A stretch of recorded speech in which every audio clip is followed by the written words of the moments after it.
lain tapi guys.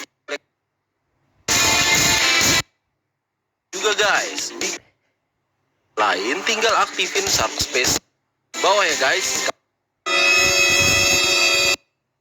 Juga langsung klik aja tuh link yang ada di bawah. Nah sekarang kita ini nih, Mr. Meat.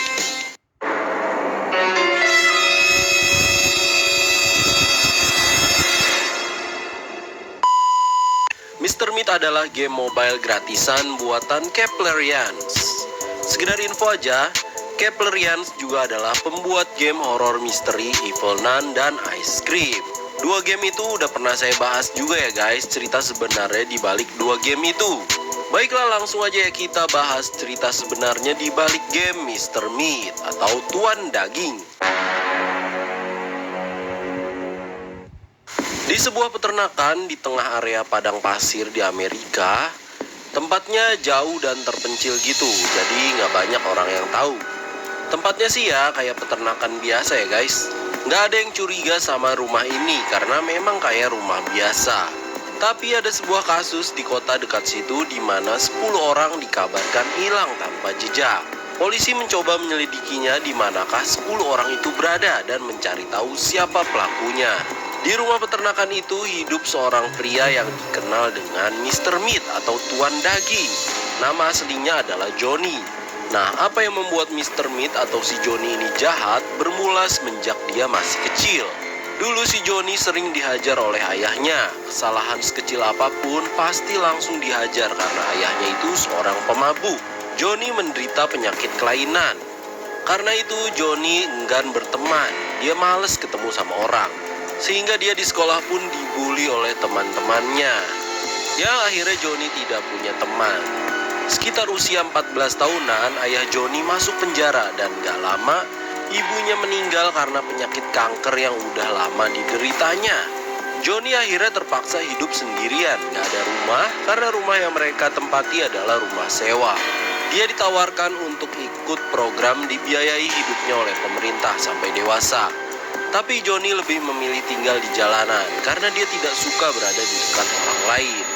Dia lebih suka menyendiri. Johnny mulai menyalahkan semua orang karena hidupnya jadi menderita seperti ini. Suatu hari ada seseorang yang baik hati menawarkannya bekerja di toko daging. Awalnya Johnny tidak mau, tapi karena sudah tidak punya apa-apa lagi dan dia kelaparan, akhirnya Johnny menerimanya dan kerja di toko daging itu. Di situ dia mulai mengumpulkan uang, menabung. Hidupnya bisa dibilang udah mulai normal. Dia juga senang pergi ke tempat kebugaran ya, melatih otot-otot tubuhnya. Makanya nih badannya si Johnny ini keker berotot gitu ya nih si Mr. Meat nih. Tapi yang tidak diketahui orang-orang, si Johnny ini punya kebiasaan buruk yaitu suka makan daging mentah.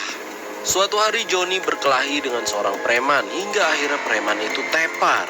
Karena kesal si Johnny kalap, si Johnny pun memakan si preman itu guys. Nah, mencicipi daging dari si preman itu, Johnny mulai kehilangan kewarasannya. Dan dia mulai ketagihan daging seperti itu. Dia berusaha menghentikan ketagihan itu dengan obat-obatan dan minuman beralkohol. Ini justru memicu si Johnny jadi sering bertindak dan berperilaku kasar. Hingga akhirnya Johnny dipecat dari toko daging itu. Dengan berbekal uang yang ditabungnya, Johnny membeli sebuah peternakan tua yang sudah lama ditinggalkan. Di situ dia memulai usaha dagingnya sendiri. Suatu hari Johnny bertemu dengan seorang perempuan yang membeli daging di tokonya. Dia bernama Sarah. Singkat cerita mereka jatuh cinta dan akhirnya menikah. Sarah bisa membuat Johnny baik lagi. Mereka hidup sejahtera hingga mereka mendapatkan seorang buah hati bernama Mary. Karena si Johnny sering mengurusi daging untuk jualan, maka Mary memanggil dia sebagai Mr. Meat atau Tuan Daging. Johnny pun membuka sebuah kedai makanan dengan nama Mr. Meat di rumah itu. Ini makanya kita bisa lihat tulisan ini ya, The Best Place to Eat atau tempat terbaik untuk makan. Berarti tempat ini dulunya pernah menjadi tempat makan. Hidup Johnny terlihat semakin bahagia, tapi kecintaannya pada daging mentah tidak bisa hilang. Nah, itu membuat Johnny berperilaku kasar terhadap keluarganya. Hingga akhirnya istrinya tidak tahan lagi dan meminta berpisah dengan membawa Mary.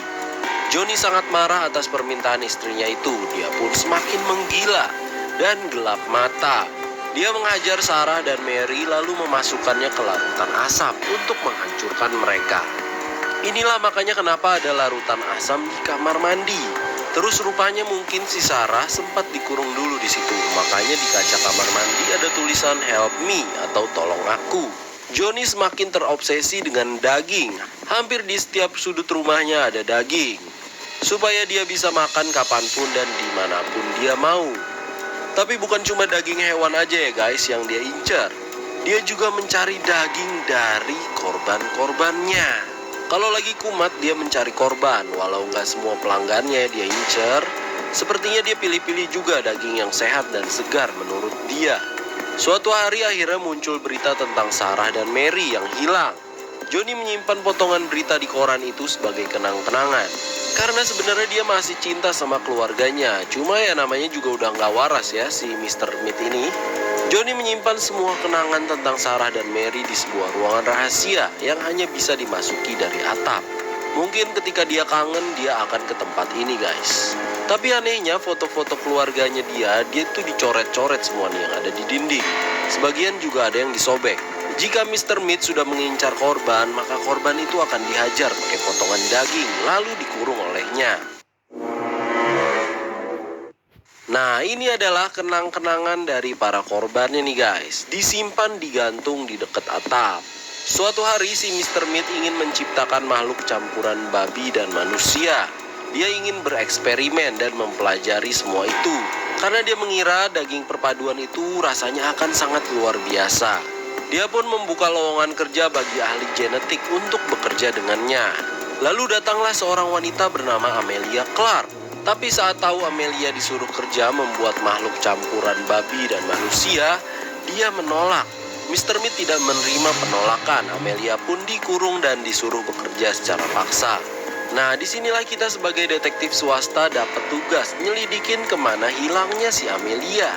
Karena terakhir kali diketahui dia bekerja untuk Mr. Meat, berangkatlah kita ke sana untuk memecahkan teka-teki di mana si Amelia dan membebaskannya. Nah, setahu saya nanti ada 3 ending ya guys. Yang satu adalah ending failed, di mana nanti kalian jadi korban dari Mr. Meat karena gagal menyelamatkan Amelia. Ending failednya juga bermacam-macam nih guys. Kayak gini lah kira-kira.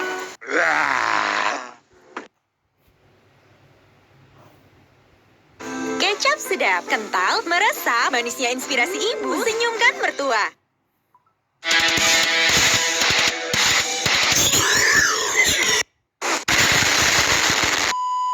Oke, sesuai judulnya, di video ini saya akan menjelaskan teori dan misteri serta cerita sebenarnya di balik Mr. Meat 1 dan Mr. Meat 2. Jadi kita mulai bahas dari Mr. Meat 1 dulu ya guys.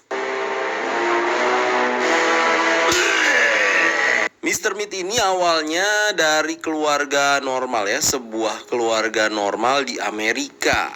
Dia memiliki istri dan 2 orang anak. Istrinya bernama Susan dan anak pertamanya bernama Rebecca. Pekerjaannya ini memang dia si tukang daging ya guys. Dan dia memiliki toko penjualan daging yang bernama Mr. Meat. Jadi dia sering dipanggil Mr. Meat atau si tuan daging. Semua berjalan normal hingga suatu hari ada kejadian yang tidak enak terjadi pada keluarga ini. Dari beberapa catatan buku harian milik Rebecca, kita bisa mengetahui apa yang sebenarnya terjadi di sini. Masalah bermula ketika tanggal 23 Oktober tahun 1989. Ibu dari Rebecca itu, si Susan, kelihatan menangis, kata Rebecca di buku catatan hariannya. Kalau menurut ayahnya, ibunya ini sakit dan kemudian ibu dan adiknya itu pergi dan menghilang, tidak ada kabar lagi. Rebecca tahu kalau ibunya ini memiliki alergi terhadap bunga dan saat itu lagi musim bunga bersemi. Jadi Rebecca mengira ibunya pergi karena sakit gara-gara alergi bunga. Untuk itu si Rebecca mencoba menyingkirkan semua bunga yang ada di sekitar rumahnya. Nah, kejadian sebenarnya adalah diduga ya si Mr. Meat ini tahu kalau Susan atau istrinya ini selingkuh dengan pria lain. Dan anak kedua yang dilahirkannya adalah bukan anak kandung Mr. Meat. Maka dari itu si Mr. Meat mengusir mereka berdua tanpa pengetahuan Rebecca. Rebecca nggak diusir karena Mr. Meat tahu banget kalau Rebecca itu adalah anaknya sebelum Susan berselingkuh. Rebecca menuliskan lagi dalam buku hariannya, dia curhat tuh karena ibunya ini nggak pulang-pulang, dia nggak tahu gimana kabar ibunya. Pada tanggal 20 Desember tahun 1989, si Rebecca memutuskan untuk berhenti sekolah karena mobilnya rusak dan dia nggak bisa pergi sekolah. Sementara bapaknya ini, si Mr. Meat ini selalu sibuk di ruang bawah tanah mengerjakan sesuatu. Nggak sempet memperbaiki mobilnya atau mengantarkan Rebecca ke sekolah. Di sini di buku catatan hariannya juga Rebecca mengatakan kalau dia melihat sebuah cahaya merah keluar dari ruang bawah tanah itu. Dia menyangka kalau ayahnya ini sedang menyiapkan sebuah acara atau pesta kejutan untuk dirinya di ruang bawah tanah itu. Karena saat itu dia sebentar lagi akan merayakan hari Natal. Beberapa hari berselang hingga 13 Januari tahun 1990, ibunya masih belum pulang juga. Padahal semua bunga tuh udah dia singkirkan, apapun udah dia lakukan, dan di sini Rebecca merasa kesepian. Dia merasa sendirian. Ya karena memang tidak ada lagi yang menemani dia. Bapaknya sibuk, ibu dan adiknya pergi entah kemana. Banyak orang-orang yang datang berlalu lalang masuk ke dalam labnya. Rebecca mengira orang-orang itu bekerja dengan ayahnya Rebecca.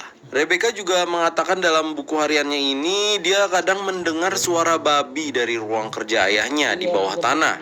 Tapi Rebecca ini masih belum tahu apa yang ayahnya kerjakan. 18 Februari tahun 1990, seorang ilmuwan yang bekerja pada ayahnya yang bernama Dr. White, dia bilang ke Rebecca kalau ayahnya ini menyembunyikan sesuatu. Si ilmuwan itu meminta supaya Rebecca berani dan memaksa ayahnya menjelaskan semuanya pada dirinya. Rebecca jadi semakin penasaran nih dan pengen tahu apa yang terjadi di ruangan bawah tanah itu, yang sekarang sudah dijadikan seperti sebuah laboratorium oleh ayahnya.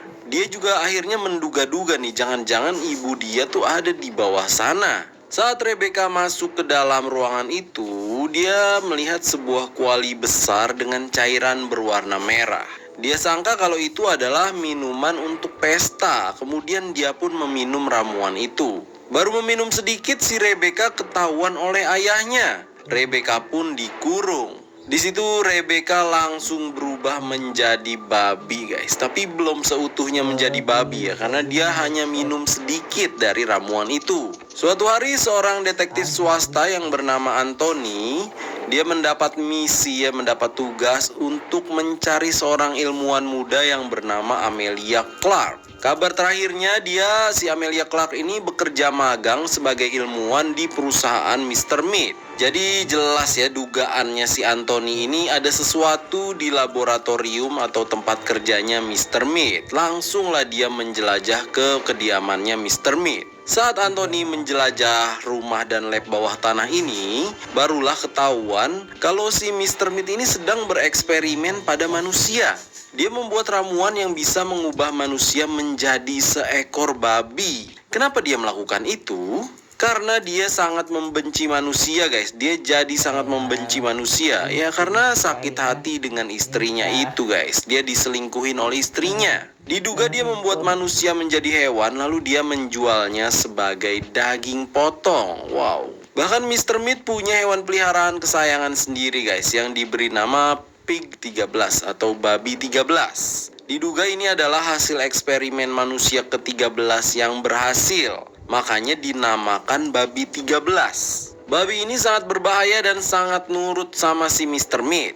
Sambil mencari Rebecca, dia juga menyelidiki rahasia gelap tentang laboratorium Mr. Meat. Lalu dia menemukan manusia setengah babi yang mana dia adalah anaknya si Mr. Meat itu sendiri, Rebecca. Di situ dia juga bertemu dengan si ilmuwan Dr. White. Si Dr. White bilang ke Anthony kalau dia bisa membuat ramuan untuk menyembuhkan Rebecca. Asalkan si Rebecca ini diselamatkan dan bahan-bahan ramuannya itu disiapkan. Nah, di sini ada 8 ending yang berbeda ya guys ya. Ini ending gagal ke-1.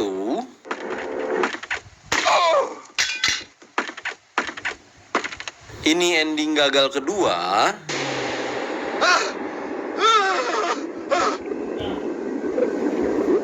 Ini ending gagal ketiga.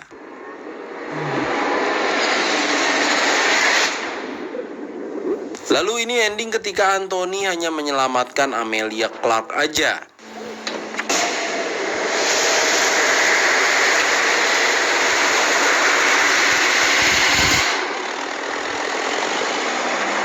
Dan ini ending ketika kita menyelamatkan Rebecca aja.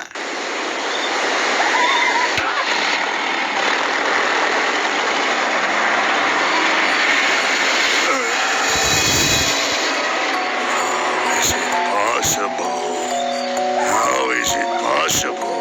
No, cannot be.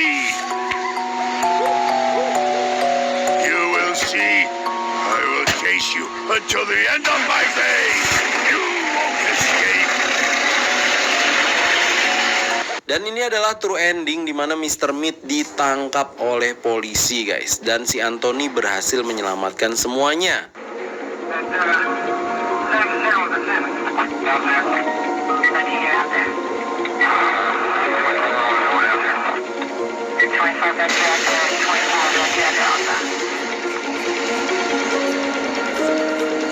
Singkat cerita, si Rebecca pun berhasil diselamatkan dan diberi ramuan penyembuh buatan Dr. White. Amelia juga berhasil diselamatkan oleh Anthony. Kemudian Anthony menghubungi pihak berwajib, polisi ya. Polisi datang dan Mr. Meat pun ditangkap polisi. Kalian perhatikan polisi yang menangkap si Mr. Meat ini, guys ya. Kalian ingat-ingat nih tampangnya nih. Setelah dipenjara sekian lama, sekitar 10 tahun dan melalui persidangan, akhirnya Mr. Meat diputuskan untuk dijatuhi hukuman eksekusi listrik. Nah, ini kita masuk ke Mr. Meat 2, guys. Semua orang berkumpul untuk menyaksikan eksekusi listrik terhadap si Mr. Meat. Nah, ini Rebecca udah gede ya, guys. Dia bareng sama ibunya dan adiknya. Don't know if I'm sad or happy, really. Rebecca, the three of us will be together today. How can you be sad? This is the end of one chapter and the beginning of another in our lives. Come on, let's face it as a family. Mereka tiba di sebuah lembaga pemasyarakatan atau penjara. Di situ mereka bertemu dengan Anthony yang menyelamatkan Rebecca. You are Anthony? Oh, thanks for rescuing my daughter. I will never be grateful enough. Don't worry. I was just doing my job. Di situ juga ada Dr. White, ilmuwan yang pernah bekerja dengan Mr. Meat dan dia juga yang menyelamatkan Rebecca. Dr. White, you are very elegant. Dan juga di situ ada Amelia yang dulu juga pernah ditahan oleh Mr. Meat. Jadi dia ikut bersaksi mata juga nih, guys. Di sini si eksekutor atau Algojo yang tangannya satunya kayak tangan robot, dia menyambut semua orang dan memberikan minuman berwarna merah ke semua orang yang datang. Ini nggak ada yang curiga ya, karena mereka pikir ini kan lembaga pemasyarakatan ya, pasti aman gitu ya dipikirnya ya. Lalu mereka tuh dipersilahkan masuk ke dalam ruangan eksekusi dan kemudian bencana ini pun terjadi. Well, everything is ready.